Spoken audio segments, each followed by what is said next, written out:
Hey, well, we thought we would jump on here onto the YouTube and Facebook machine and chat about a revelation that Mark and I had in the past few months or so.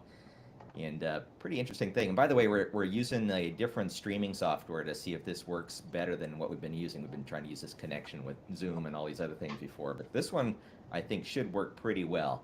Okay. I don't see us up though right now, so I don't know if we're live. But So, anyways, the interesting thing that Mark and I had discovered recently was this the power of the speedlight in photography. yeah, it's easy to get like trapped right into thinking I need bigger, and yeah, you do need bigger, but Yep. most of the time you need bigger for a different reason than you think, Yeah.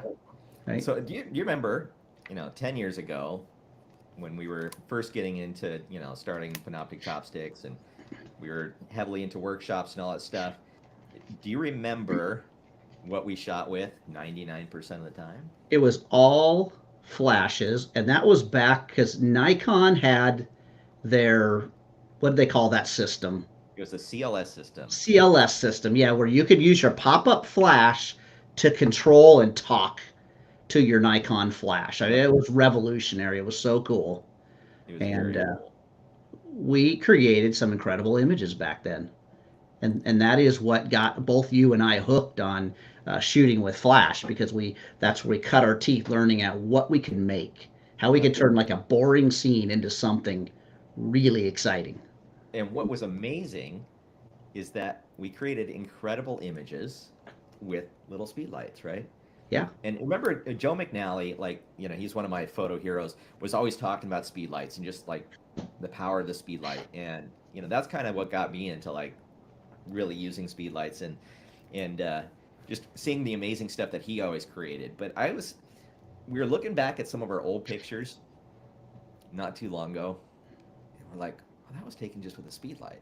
That's pretty amazing, right? yeah, yeah. And just being blown away with that. And we got these new flashes from Westcott, right? Which these things are fantastic. This is the FJ82, and then you also got an FJ80 SE, which is Is what I've got the SE right here. So yeah, which is just this one has a touch screen, that one doesn't. That's the this one big. doesn't. But as far as spec goes, they're going to be the same. It's just Yep. yours has the touchscreen. So So these things, when we got them from Westcott, we're like, oh yeah, we'll give them a run through again. This has been super exciting to me, yeah, is to be able to have something small that just you can carry anywhere. We've got our big Westcott FJ400s, FJ200s, all the lighting that we need for doing portrait work. But man, sometimes when you're just out running around or on the go, this thing's incredible. yeah. Absolutely And I incredible. remember that moment I called you and I'm like, Steve, here's what it comes down to is math. This puts out probably about 70, 80 watts of power. Yep. So you take an FJ400 and you say that's 400 watts. If you're on the 9 setting, 9 power, and you take it to Yep. 8, you've cut it in half, a stoplight. So now you have 200 watts. And if you cut it again from 8 to now you're on 7 power, you're about 100 watts. So this light is like running your FJ400 at like 6, 6.5. So Which just intuitively, like that doesn't seem to make no, sense, right? When because you're most of the time I use my FJ400, I'm in like 4, 5, my power setting. It's not at 9. There's times when, middle of the day I'm doing that, but most times I'm down. The other night, I don't know that I got over 2. I had it way down, dialed down. yeah, so And you could have probably produced the same thing. Maybe the light wouldn't have been as quote soft because it's not a big surface area. But if you ran this through a softbox, yeah, and almost I'm glad you said that because that is the only reason that I would choose like the other night using my FJ400 over this. And it has just to do with modification, right? I want a great big softbox. Yes, I can run a softbox on this, but then I have to put an adapter that goes around here that makes it a Bowens, and then it locks on there. And by the time I have these 3 or 4 pieces, this contraption, I could have just taken the FJ400 out and went snap right in the Bowens Mountain. I It's can just hear the shooting. violins playing Yeah. with how difficult it is for you But to it's not, shoot. so it's not a matter of like, oh, this is not capable. This is every bit as capable as my other gear. Yep. It's just for me, I have that, my modifiers are built for those bigger lights. And again, this can be adapted to it. So why would I use adapters when I could use, it's no different than our new cameras, right? Our Yeah. Z cameras. I can use an adapter on my lenses, and I do. But man, it's so nice to just shove that Z lens on a Z camera, right? And Yep. No, with no it's super adapter. cool. So, I'm really excited about this rediscovery because we got away from it because we ended up getting, bigger monolights, right? And we were using those outside, and we got pretty enthused because we could overpower the sun a lot of times, and we could do things that we could never do with the Speedlight. And I don't want to make it sound like you can do everything with these guys. No. You can do a lot with these little guys. And the cool thing is that I found, like, we did our workshop a couple weeks ago. That was our Point Reyes coastal workshop, right? Yeah. And we had a model along with us, and it was all about using speed lights in locations that you would never think you could use a speed light. So we were out at the lighthouse there at Point Reyes using speed lights. It worked awesome, right? We were in the Cypress Tunnel. Worked awesome. So using the speed lights Yeah. works A lot of really, times it's really just well.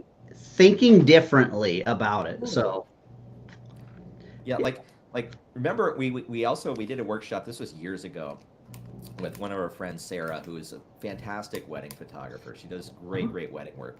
and that's And all she uses is if she's natural light and a if speed light. it's a natural light speed light shooter. And I remember she was teaching a segment for us for a bridal get ready time, right? And she's like, okay, let's go in the bridal get ready room.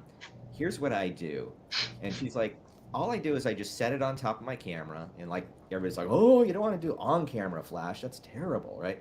She goes, no, and then I just reverse the head around and I Yep. bounce it against the wall corner. Huh. And like And now she's everybody's like, now I brain, have a 20 foot by 10 foot softbox behind me totally, lighting my bride. and everybody's brains exploded, right? Because they're like, oh my goodness, that looked in the picture looked killer, right? Because she was thinking different. She wasn't thinking, okay, I'm gonna take my speedlet, I'm gonna blast the bride with it, right, and just point it directly at her face. No, she was actually thinking, okay, where's this light gonna be the most effective? How can I soften it? How can I enlarge it, right? Just those kind of things are what I like about the speedlight is it slows you down a little bit. You have to think, okay, how Mhm. am I gonna get this to reveal the image that I see in my head? So I'll one up you there because this is where was my come to God moment with a speed light, and it had to going back like 14 years ago. There used to be a guy that ran the PPA Professional Photographers Association in Sacramento for California, and his name I remember was Bob Dale. And I remember Bob coming to me and going, "Wait till I show you these pictures that I did." And he's like, "I just won Portrait of the Year for whatever their division was." And it was a Santa Claus photo in Old Town Sacramento. It was like Santa coming down the Old Town street on a sleigh. And I'm like, wow, that is amazing. It looks great. It was a great photo. And he goes, you know how I took it? It's just what you said. He goes, I'm shooting, and he goes, there's a big white building 20 feet behind me. Santa is 20 feet in front of me. He said, I just turned my light pointed at that building, got my angle right, so it was at that building, lit that building. He's like, that is totally lit by bounced light off of a giant building. And he said, here's the deal. He goes, I just came back he went to Washington, D.C. to take a workshop from a wedding photographer that this guy, I can't remember his name, but he's like, yeah, he does like princes and, Yeah. royal weddings. And this guy was like a $20,000 to hire him. And he went to his workshop and he goes, it blew me away. He goes, all that guy uses is a speed light. He's like, Wow. we're in a giant cathedral. And he's like, the guy just said, hey, see the corner where the roof meets the ceiling? Aim your flash to there. And he's like, turn it on and just fire it. And everybody's like, yeah, it's not going to do anything. He's like, just do it. He goes, everybody in the class just went silent. They took the pictures and he like, I'm sold. You know, Yeah. and that's where I started that journey of just what you said, like, wow, you mean I don't have to go like that? I can spin this around and bounce it off the wall behind me, or, bounce it up off the corner, and Yep. I get directional light. It's gorgeous. Yeah. So that's pretty awesome. Just again, what you don't think that you can do that is possible to do Yep. is super cool. And that's one thing I love about photography in general is just the discovery and rediscovery Mhm.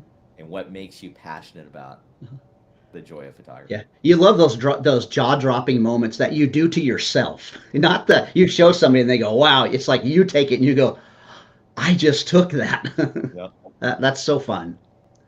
We hear that at our workshops a lot. Like I remember, we have one attendee. Her name is Pam. Great lady, and just it's been so exciting to watch her journey in Oh yeah, photography. she's a But I great remember photographer. when Yeah. she first got her Westcott lights, right? And she took a picture, and she said, "Oh my gosh, I took that! I can't believe it!" She was so excited that she took that picture, and it was the discovery of she learned something. She took our advice of how to set this thing up, and just every time I Yep. hear something like that, it's exciting. But I like you say, I love it when it happens to me. Yes. It's like, oh wow, that worked I really. And did that's I did it 2 nights ago. There's a tree that I always like to shoot at. This twisty olive tree that I've done lots of senior portraits, and I'm shooting with my new friend Jade, who's a dancer, and she gets in that tree, and I'm like, let's before we leave. It's nighttime. It's the sun's about totally gone. It's like, I love this tree. Let's just get one more shot here. And I did it again. I'm just like, I kept just looking down and looking at the scene, going, what did I just do? That's magic. And then she posted something like, "This is the best picture I've ever seen of myself," and I just was blown away with what I it's got. kind of funny when you can be blown away by your own picture when this is what you do for a living. Uh-huh, Like exactly. that's a good And I've feeling. taken that exact picture like 5 other times in the last year, and it still blows me away. So what do you think the difference is between? And I don't want to get off maybe the speedlight conversation so much, but just between your 10 other times you've taken pictures there and this week when you took pictures there, like what happened that you go, wow, that picture's incredible. You know what? It's funny because I do that every time. It's almost like I forget, and it has to do with those big modifiers. I think, that soft wrapping light. You've killed all the ambient light. Everything is directional. It's not just this flat, boring light. It's very directional. The limbs all get lit with modeling on them, so there's fall off of light, and everything looks very three-dimensional. Hmm. And that's the biggest part of it is how you take a two-dimensional image and it looks three-dimensional. That's what blows my mind each time. There's just so much depth to it. You feel like you can reach into the photo. Yeah. So did you light it different than you've lit it before, do you Nope. think? Or Identical. Identical. That's what I said. It's the strangest thing that I'm like, yeah, I know this is going to be good. But I always forget how good it really is. And then I fire it and I go, oh, this is going to be fun, And then, you go to town doing different poses and trying different things. But the light never moves. I just so up. what did you shoot? What was your lighting setup for So that that was an FJ400 with the Westcott? Manny Ortiz beauty dish. Okay. So I wanted the ability to shoot with a beauty dish that night, and also just scrim it up and put the cover on the front, and I just have a nice big soft box. It's the same size as the Octabox medium that Westcott has, which has been my favorite modifier. Hmm. My favorite probably would be the large, but it's not as convenient because only because of wind, right? That's You and good. I shoot basically 90% of everything outdoors, and a large softbox is like an umbrella. It's not, if it's going to go over, it's just wind. Yeah. So, but that gives me beautiful light. That Manny Ortiz, because it is a beauty dish, it's a little bit of a tighter pattern, so the spread of light doesn't just spill everywhere. And so, yeah, that was my setup. I just up under the trees, the limbs come kind of canopying down, and I just stuck that light up inside the tree and raised it up into all the limbs. So And you told me something about that right after you shot that, and it was about another product that was connected to your light, right? oh my goodness, yes. So Yeah, like it's going to be a commercial today, but it really is. that's right. There's certain things that we have found that we love sharing with people, like our spider holsters, but Yeah. is the cheetah stand. Man, you don't realize how much you love a cheetah stand until the day you don't have the cheetah stand. Yes. And that is, we shot a project not too long ago. Remember, you and I were like, oh, these are so stupid. And we've been like, Paul Buff, the Alien Bee company, they used to make light stands. I don't think they make that same brand, They but do they not. had a supplier back 15 years ago that I still have those stands. Like, you can't break them. But trying to open the legs on those things, they're like, I ugh. And have to once I they're have up, to literally wrestle it like yeah, to get it once open. they're up, you're like, this is the greatest stand in the world. It doesn't move, it doesn't anything. But oh my goodness, the cheetah stand, to literally grab that stand, because you've worked with me enough that I'm like the Jojo the circus monkey, and it's like, I want to shoot over here, then over here, then over here, and I'm just constantly moving, and I'm like, oh, that's not good, and I move my light 6 inches. Now I got to move a foot back this way. Now I got to go closer. I got to go back. I'm trying to find that sweet And spot. you are the king of whacking people with the legs Oh of the my stand. goodness, yeah. You're like I've always spilled so many things in weddings from picking it up hitting and whacking everybody. tables. And So maybe people don't know what the cheetah stand is even, but it's like Mark said, it's one of those products that I can't live without. So basically, what happens is that the it's a retractable stand. So you lift it, the legs retract on themselves, yep, and they just kind of wrap around the stand. You pick it up, you set it back down on a solid surface, the legs go out, and it's perfect. Like if you're a wedding shooter, if you're an outdoor portrait shooter, if you're shooting where you've got a lot of stuff around, chairs and all of the other things, this thing to be able to go into a church for a wedding, pop it in between the pews or the seats, yep. and the legs spread out by themselves under the seats, it's amazing. You pick it up, the legs fold up, boom, you pull it around. Like it has made the biggest difference in the way that we actually operate. And I know the other night you were talking about that, like you you have this constant revelation of like this is the best thing in the world, and you're like I couldn't have done this without the cheetah stand, putting it in the tree and pulling it back out and just getting Yeah, it in and out. It's yeah. pretty awesome. And again, just thinking through weddings, the last wedding you and I shot, we both kept going, oh, I'm so glad I have this. Because again, you lift it, it closes, you're walking 20 feet in between at a reception through the chairs to set it back down. And all of a sudden you go down and the legs go zoop, underneath like a chair, underneath it's not oh, I got to twist it and turn it and try to fit it. It's just drop it and I'm shooting. It's not having to worry about my stand. So you want to hear something funny? Huh. So we just got some other new lights from Westcott. These are the new LED lights that we'll be doing a bunch of talking about in the next couple weeks. But so I unboxed it. My cheetah stands were in my truck. The only stand that I had that was right next to my box when I was unboxing it was that Paul Buff stand you were just talking about, which I love the stand itself once it's up. Mm-hmm. To retract the legs to pull them out, I had to sit on the floor and like pull it back. I finally got so frustrated, I just like tossed the thing aside and went out to my truck and got a cheetah stand to put it on. It makes all the difference in the world to be able to do that. But Yeah. yeah, it's All pretty that to say, get a cheetah stand, get a spider holster. We haven't talked about those, but we always talk about those. Get a spider holster. The other night, our friend Dan was shooting with me, and he has a new camera, and he was like, "Oh, I forgot my spider holster." So he's Oh, reaching his bag, and he's pulling out a strap, and he's like, "I'm gonna hook this oh, strap up." It's like you're gonna hate that. Sure enough, he's like halfway through, he's like, "This is ridiculous." Throws it away. He's like, "Yes, I'm just holding my camera tonight." yes. Like If you hate straps as much as the rest of us, man, ditch the strap, get the spider holster. Yep. The nice thing with the cheetah stand is, that's not a big, huge buy. You're not dropping hundreds and hundreds of dollars. It's a Yep. very reasonably priced stand.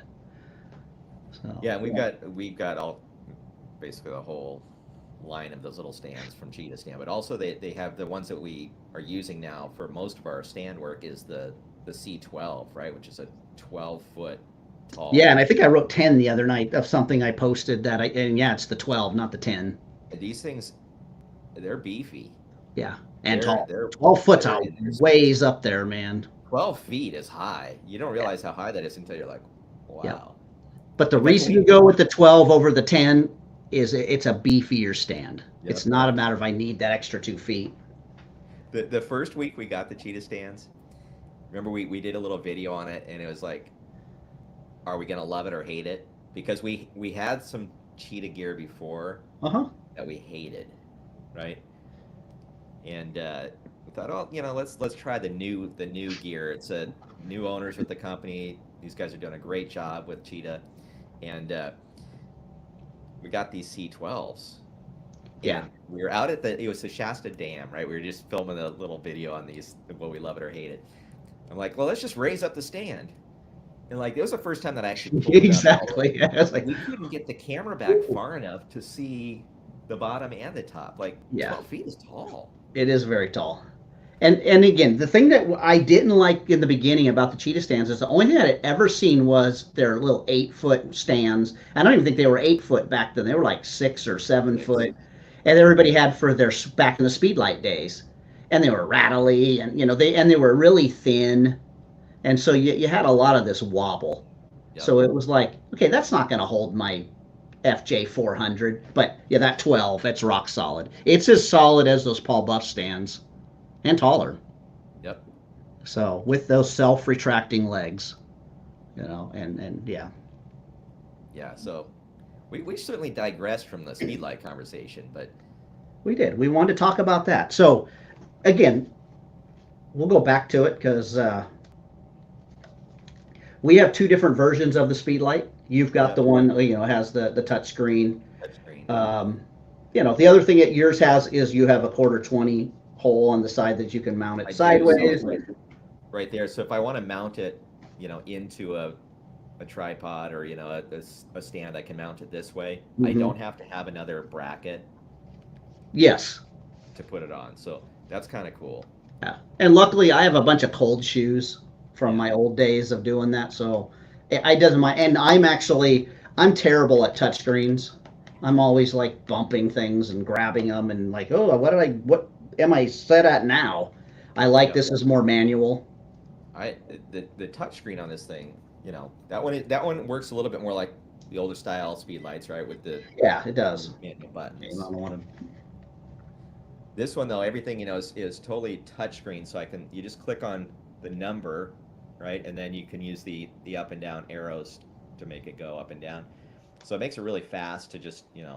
I want to do that one. And my thing is, I do it all on my trigger anyways. So So I here's the love cool if I thing just about turn it off and on. These Westcott Speedlights, like these things are universal as long as you're not using Sony. There is a Sony version specifically. Sony uses a different hot shoe. They use an electronic hot shoe. Everybody else uses the hot shoe that's been used for the last 30 years. But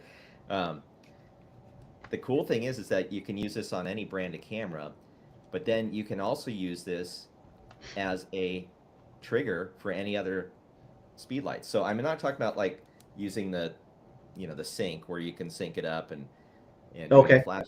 I'm talking about using this as a trigger, right? So if I want to not even use this as a Speedlight, and this happened to you when you forgot your trigger one day, but you had your Speedlight with you, you were able to trigger your FJ400 because this is an exact duplicate of what your trigger looks like.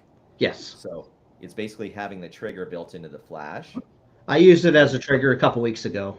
Yeah, you can trigger any kind of Westcott lights with it. So if you're in the Westcott family there, this is pretty cool. You can use this and trigger other lights at the same time, whether it's speed lights or other flashes in FJ200 and FJ400. You can trigger them as well. So Okay. love that ability. The other thing that I found on these lights, I don't know if you would find this too, but like the color temperature is very consistent and very accurate Yep. on these things from flash to flash. Sometimes on some of the speed lights that I've used, the color temperature changes within every single flash. Like, oh, it's terrible. So then you're constantly having to adjust your white balance and in post. Yeah. These things use a a nice rechargeable battery, right? That pops out, so you can get extra batteries like this if you want to. I find that this battery is lasting me about 500 full power shots. Yep. I shot a birthday party, a 40-year-old prom. So it was a whole night. It's 4 hours of long shooting, and this thing. I got home and it was down 2 bars. It's Yeah. still half full. So yeah, it worked out incredible. And I So shot group photos. I shot all kinds of stuff. if you have used an FJ80 flash, this is an 80 Mark II, you probably are thinking, you're out of your mind, Steve, the battery lasting so long. The FJ80, I have one, Mm-hmm. and the reason why I never rediscovered my love of speedlights was because of that FJ80, which I hated Yeah. because I would get about 50 shots out of the battery, and it was constantly overheating. It had a thermal issue. It was not good, and Westcott will tell you that, and that's why they have this one. This thing is stellar, right? It is. I don't have any complaints about it at all, none. Yep. So here's the other issue: is that lights have gotten expensive. If you look at like a Nikon flash, a Sony flash, a Canon flash, Oh, they're crazy you're expensive. talking upwards of $500, $600, $700 for a speed light, Yep. right? This one, the more manual one, that's the same specs as yours, just not with a touchscreen, is what, 199? I think that's what it is. You These things know, are $300, 330. and then it's like 330 for the other one. We have codes you can get some money off of there if you want it, but it's a matter of this is not expensive. And I have, right, we did our most popular video on YouTube. We've got what, 400,000 views of it, Yeah, it's like a half and it's million. using an Amazon Speedlight. And that's just proof of what I said earlier. You and I agree is that light is light, but what the behind the scenes is, we created great images that day. 2 weeks later, you pulled it out to use it, and you're like, I can't get this flash to work, and it never worked again. And that's what you It got for lasted one photo shoot, the but it was a $20 $50. speed light. That was $29 or something. It was 19.99. Okay, and it was like one-time use. So the So light if you was figure awesome. it out, you do a photo shoot. Yeah, I You had just blow up the price of Yongnuo. the flash. Yep, I've had Yongnuo flashes because back in the day, I was going on eBay and buying old SB 28s, 24s. That was back in the day where people were dumping their really old flashes, and I'm like, all Yep. I need to do is trigger, and I need light coming out of it, and I wanted multiple ones. So I had started buying some of the Yongnuo, which is like 129. I think they're in that $200 range now. But same thing, they would give me great light, great features, but they wouldn't last. No. And they all took batteries that AA batteries, and I had to have like a You had cases of $1 million batteries supply of at all times. yeah. So So anyways, all of that to say, go out and rediscover the joy and the pleasure of using a speed light. yeah, Like I think it will change your perspective on using a modern speed light. Like something like this Westcott light will change your perspective on speed lights, and you'll fall back in love with them again. yeah, just do it. Just do it. Just do it. All So right. what else? That was the big thing. We're excited lately about these speed lights and just thinking, we don't want to tell everybody about it. But you probably know that Mark and I were Westcott Top Pros, which is a pretty, I think, a super cool thing. Like we're part of this very small family of Huge honor. professional photographers. We're very, very glad to be part of that team. Like it's exciting. But if you guys have any questions about Westcott Gear, send us a message. You can send it here on YouTube. You can send it through our web page, through Facebook, whatever, Yep. to Panoptic Chopsticks. And we're happy to answer any Westcott questions. We may not have the exact answer you're looking for, but we know how to find the answer and get the answer for you. Um, and with that, if you send us a DM message, we can also send you one of our discount codes too. So you just have to send us the message and we can get that code out to you. But we're happy to answer any questions. That or Cheetah Stand, right? If you have a question about Cheetah Stand, go ahead and ask us. We don't work for them, but we sure like them a lot, and we even have a code for them too. So Yep. Spider holster, same thing. Probably don't have questions about spider holsters other than saying it's probably a stupid thing, which is what I said before Mark made me put one on, and then I Yep. And then once you put it on, you realize wow, biggest this is actually evangelist in the really world for nice. spider holster. It's the thing Yeah. is amazing. If you come to one of our workshops, you'll see that the majority of people are wearing spider holsters, and they're very happy with them. So. For sure. For sure. Hey, Okay. before we go, What? so I was telling you I saw this video on Amazon Prime this week, and it's called The Blue Angels, right? Yes. It's a documentary about the Blue Angels. And they said something, and it basically goes through the whole process of becoming a Blue Angel. Really, really well done documentary. I think if you like any kind of aviation stuff, even if you don't, if you just like leadership, watch it. It's worth the hour and 30 minutes to watch it. But they were going through this kind of the life of they call him the boss, right? That's the plane number one in the Blue Angels is the boss. Okay. And he's the guy that does everything for the Blue Angels. He choreographs it. They go through all these flight instruction stuff. He's the leader of the team. And he says, there's something that we say here at the Blue Angels, and I think it was actually a quote from Vince Lombardi, the football coach. But it struck me with a chord that I think is really pertinent to photography and could be taken for all things in your life. But he says, here at the Blue Angels, we strive for perfection. And then he said, before he told me the rest of the quote, he says, you'll never reach perfection, but we strive for perfection. And then he says, but along the way, you will experience excellence. I thought, man, that is so good, right? Because nobody's ever going to be perfect in photography. The best of the best out there, Yeah. in all of history, are never perfect. But there's some excellent photographers. Yeah. If you're striving to be perfect, you're gonna hit excellent at some point. And man, Yeah. I thought that's what I want to do. I want to be perfect in everything I do. I'll never make it. No. But man, if I'm going for that, I know I'm gonna hit excellent a lot of times. Not every time, believe me, not every time. But I think we can get there. So just keep that in the back of your head. That try to strive for perfection, but know that you're going to experience excellence. Yeah. Fantastic. And another thing, if your Photoshop is crashing, uninstall your beta apps. Yes. That should fix it. So a lot of people are dealing with that right now. So I dealt with it yesterday. All right. Well, until next time, today is Friday. Happy Friday to everybody. If you're watching this on a delayed broadcast. yeah, have a great weekend and go out and shoot something. Yeah. And hey, before we go, real quick, Yes. real quick. You probably already signed off anyways, but don't forget Salt Flats Workshop coming up October 10th through 12th in Wendover, Utah. One of our biggest workshops of the year. It's already half sold out. Yep. Still got almost 2 months to go. So this thing will sell out in the next, I don't know, 2 weeks probably. So we have an early bird pricing going on right now. It will sell out before the early bird expires. Yes. Which is not great for us because we make less money, but for you, it's a good deal. Go ahead and sign up. You can hit our website, panopticchopsticks.com, find out all the information for that. We're also working on a workshop that will probably be announced soon. I'll just tease it just a little bit, but it's going to be a fine art portrait workshop and not a fine art nude portrait workshop, not a boudoir workshop, but it's a fine art. Think of, Yes. Think of an image that you want to hang on your wall that is, yes.